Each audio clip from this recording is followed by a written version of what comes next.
Young love, old love, and take this job and shove it. It's the latest episode of The Connors. Let's talk about it.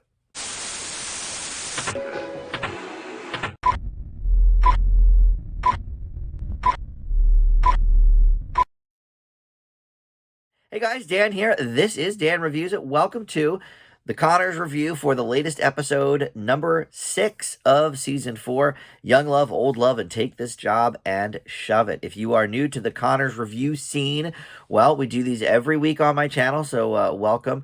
And please consider subscribing down below. We hit 850 subs a couple of weeks ago. Trying to get to 1,000 before the end of the year. I think that would be a really cool milestone. So if you enjoy my Connors review videos or any of my content on my channel, please consider subscribing if you're not already on there. So let's talk about this episode, shall we? So like many of the Connors episodes, we have 3 different things going on in the title here: Young Love, Old Love, and Take This Job and Shove It. However, I actually think Old Love has a double meaning. So I think maybe we'll get to that a little bit later. First, let's talk about Young Love, and that is a Mark storyline. We finally get a nice Mark storyline. The first one really of the season. He had like a very minor storyline in the live premiere episode, but since then he's just sort of been in and out of the episodes and what have you. But this was a pretty Mark-focused episode. I would say this was the A story of the episode, as a matter of fact. So Mark is at this new school. He's been struggling. He's been there apparently 2 months and has really no friends. Nobody calls him. Darlene says he just sits on the couch and watches TV all day, which, of course, you know, who does that remind you of, right? Old Darlene when she was about his age. So Neville, who is Jackie's boyfriend, also Louise's younger brother. So he is taking care of this 14-year-old kid for a couple of weeks or something while his parents are going through a divorce. And so he's at a new school. Maybe it's longer than a few weeks. Maybe it's a few months. I forget. But he's at a new school too, and he's having trouble making friends. So Neville and Darlene sort of set up a little time for them to meet at the lunchbox. Mark realizes it's a setup and, you know, is annoyed about it, but then in talking with the kid realizes, oh, he's gay too, and he's going to have to figure out how to come out at his new school, just like I did 2 months ago, and da-da-da-da-da. So not only is it a Mark storyline, it is a gay love storyline. So, of course, my gay heart, you know, all aflutter with that. So cute. But there are some complications because this kid, Logan, is going to go back to his school, I guess, in the next school year. So Mark is worried that he's going to be forgotten. They've been doing all these movie nights at the house, which they've actually referenced a couple of times already, so they didn't just invent it for this episode, but perfect segue. So Ben is over there watching Casablanca with the 2 boys and, you know, talking with them about, you know, movie trivia. They're like kind of over it. So they decide, let's go upstairs and make out a little bit, whatever. Now, up to that point, we didn't know that they were together. I'm not even sure if Mark realized they were together. That I don't think was made completely clear, but in any event, they're together now, and Mark comes back down, you know, after their little makeout sesh, and after Logan leaves, he talks to Ben and says, look, I don't know what to do. You know, what if Logan forgets me when he goes back to school? Should we go further so he doesn't forget me? You know, it's a tough spot to be in, and I don't envy that position. I've certainly been in the position of people that are leaving my life. They had a certain expiration date, let's say, on the friendship, and so yeah, it is a conundrum for sure. Ben did the right thing though, and first said, look, you should be coming to your mom about this, because Ben and Darlene, you know, are Splitsville right now. They're not doing well together, but he's still working with Dan. So in fact, he's fixing the roof as sort of a very minor side plot of this episode. He is the one who's providing the hardware, and I don't know if he's actually the one fixing it himself, but in any event, he's, you know, stuff from the hardware store is coming over, and so he's there a lot in this episode. But he tells him, look, you should probably talk to your mom, da da da da da. And Mark's like, nah, I don't want to talk to my mom. She's, too nosy. She'll pry, this and that. I want to talk to you. So he gives him the best advice he can, which is, look, it's a tough situation, but you got to do you and think about, what you're ready for, whatever. So he tells Darlene about it, and Darlene does a really good job of kind of just being there and listening to Mark. And she joked that it was killing her. And, Mark loved to see that. But it's funny they brought up Harris, though, too, as sort of when Mark was like, oh, no, like my mom's just going to ruin it. And da da da da da. Darlene was like, that sounds like Harris. And Ben agreed. So I like that Mark is sort of not morphing into Harris, but he's picking up some of those things as you get older that you kind of maybe realize about your parents that you don't quite pick up on when you're smaller. And so I thought that was interesting. I wonder if they're going to sort of keep going in that direction and making Mark a little bit more standoffish to Darlene and a little bit more independent thinking and doing. We remember from, I think it was the Connor season 1, maybe, when Harris, basically moved in with her buddy. And I think she was only 17 at the time, but in any event, that's neither here nor there. So that kind of wrapped up, the Mark storyline. She was like, look, you're physically and mentally not quite ready for that. And I can relate because I for sure lost my virginity way too young. Um, and yeah, it messed me up pretty good. So yeah, so that's the Mark storyline. I always with these Connors reviews, the honesty pours out because this is what this show does. All of the commonalities we have with these characters. And I think that's why the show resonates with so many of us for 30 years now. But anyway, so that's kind of the Mark storyline. So let's move on to the Becky and Becky and Jackie storyline. Although I guess let's tackle Old Love first, because like I said up front, that has, I think, twofold with the meanings. So let's keep it on Darlene and Ben actually first. So very quickly, yes, they're fighting, whatever. But Old Love, they sort of are talking about how, well, Ben, you didn't marry me, you rejected me, you're still coming over here hanging out all the time with my kids, like what gives here? And so that might be a little bit with the Old Love stuff there. But I take Old Love to be actually part of the Becky storyline, which is also Take This Job and Shove It. So basically, she is taking these classes in psychology at community college, and she feels really left out because she's older than everybody, and she feels like nobody wants to have her in their study group or anything like that because she's the old head.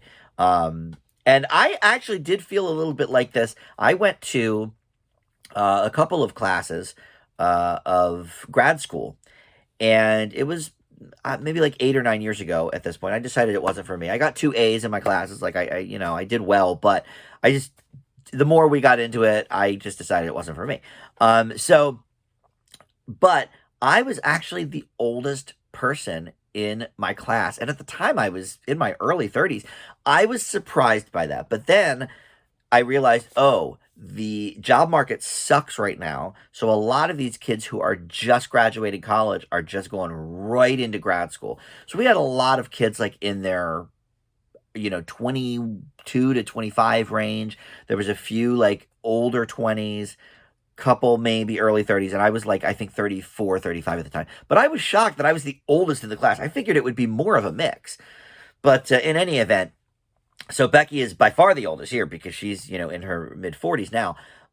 And she realizes, oh no, these guys just didn't want me in their study group because they thought I had too much on my plate already with work and with my baby and whatever. And so as a result, she brings the study group to the lunchbox. She also, I think, has them at her house. But point being, she decides that she is not really equipped to be full-time at the lunchbox anymore, which is, of course, disheartening to Jackie. Jackie and her sort of had this whole plan together, and oh, what fun we had, scamming my mom for the money and this and that. And Jackie, once again evokes Roseanne's memory by saying, and I don't think it was for a guilt trip or anything. I think it was just her being honest, that, look, I wanted to do this with family like I did with Roseanne back in the day.